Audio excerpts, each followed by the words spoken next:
I would like to explain how marriage actually makes you less than one person. When you marry, you think that you become two people, and two people is twice as many as one person. So now it's twice better because you're two people. You're not just one person, you're no longer alone, you're two people. You have 200% the amount of people, right? Wrong. You can't be two people because you can control only yourself. You can't control the other person unless you can control their minds with some sort of special ability. But otherwise, you are still one person. You physically can't become two people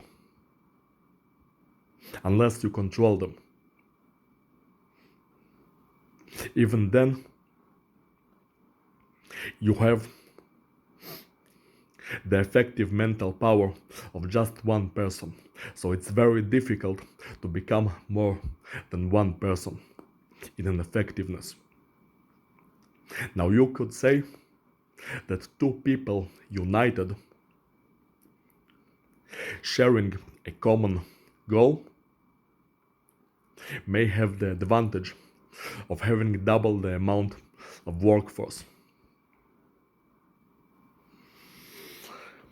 Now in marriage, I think that it is most relevant when raising children. But unless raising children, you don't have a common purpose. Each person has their own lives, no matter if you're married or not.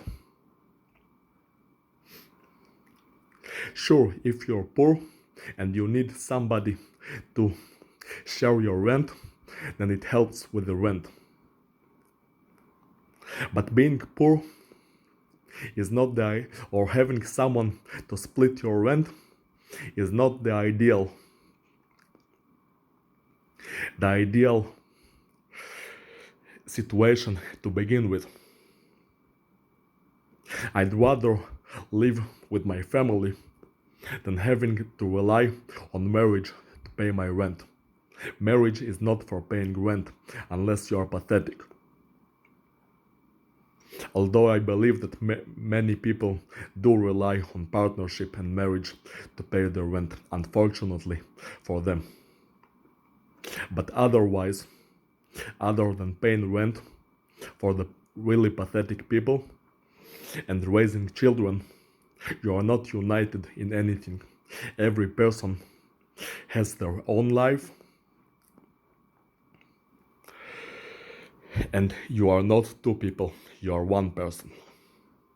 However, you have to share your house, you have to share your room, you have to share your bed, you have to share your space, your time. You are bound to the other person. You sacrifice your freedom for the other person. Therefore, you're actually not one person. You're less than one person. Because your life, your space, your time, and your freedom, which is the most valuable thing, your freedom, is sacrificed for the sake of that marriage. So you are not two people. You are not one person. You become only half of a person. What a horrible deal.